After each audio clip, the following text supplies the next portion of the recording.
ARMS is Nintendo's latest fighting game for the Nintendo Switch, in which you use Joy-Cons to punch the air, which then causes your character to punch with you. However, there's something that's always bugged me about games like these, and that's just what we're talking about today.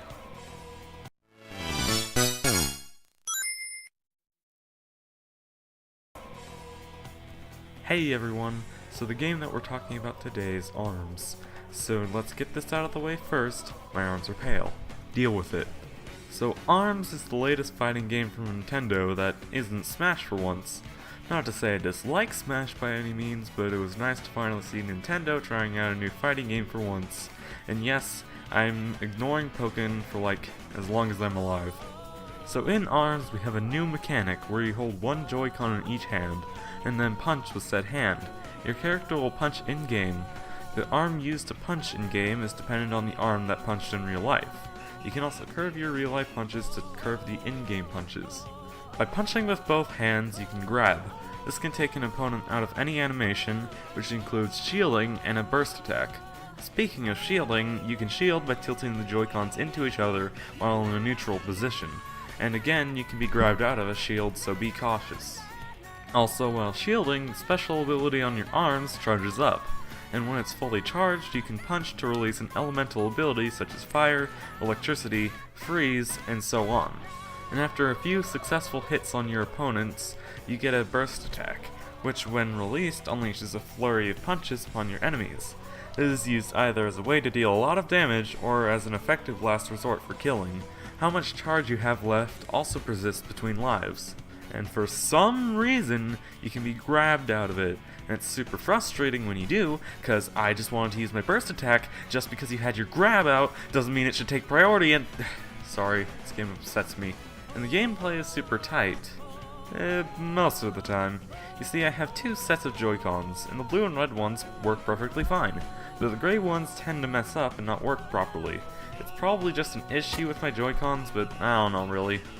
However, there's one glaring issue with ARMS that most people tend to overlook, and it's not just a problem with ARMS, it's a problem with a lot of other games too.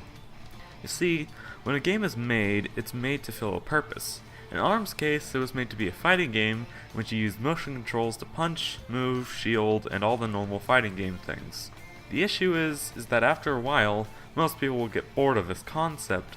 Sure, it's cool at first, but the whole what I do in real life mirrors what I do in the game thing is only really cool when it's your first time. See, the whole two consoles before the Switch had motion controls as primary feature. So by the time the Switch releases, most people have just been there, done that already. ARMS, well, fun for the first few hours, quickly loses the interest of most people, especially since it was released right before Splatoon 2, which is regarded as a better online multiplayer experience. So most of the fun in ARMS comes from local multiplayer, where it's like you get to fight your friends without actually, fighting them. But the problem with this is that not very many people have other people who want to play a competitive fighter like ARMS with them. And if they do, they usually want to play a competitive fighter like Smash Bros, which would be their first choice.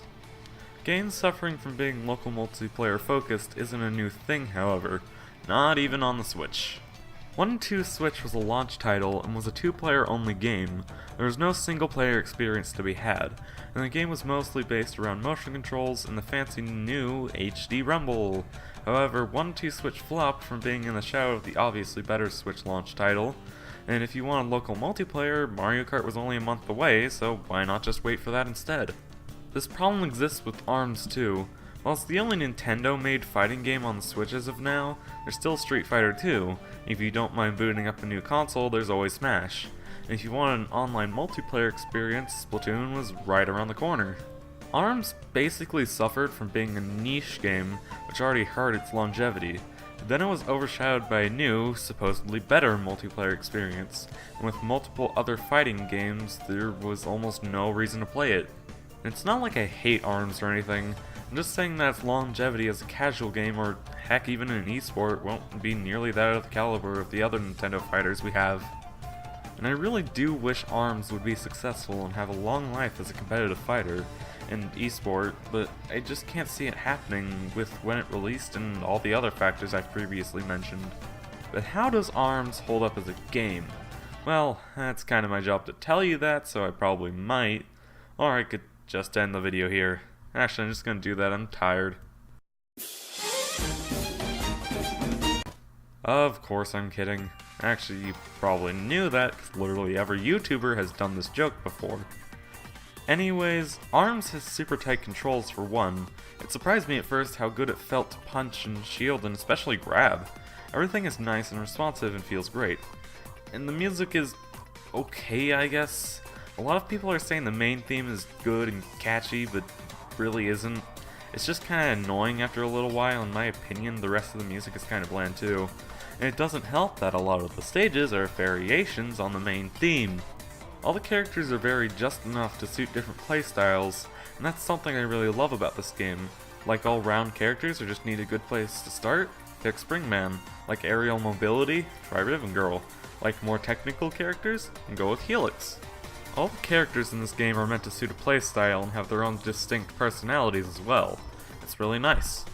There are also different types of game to play while playing.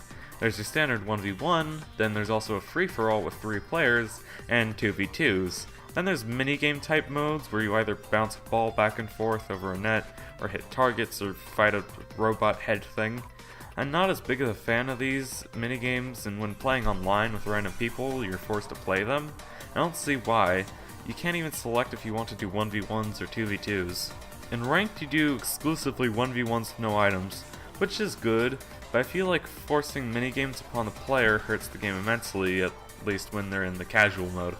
I don't see why, as this is a basic feature in most games, but for some reason here you can't pick modes other than single player, ranked, or casual. All in all, ARMS is a good game that's being held back by its release window, and the type of niche game it is, also having many flaws in the game itself. So ARMS is getting a 7 out of 10 from me.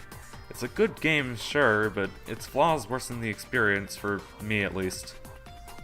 One last thing I need to mention. I've been on time with releasing these videos daily because I've needed to catch up with the other reviewers, and my next review is on Cave Story Plus.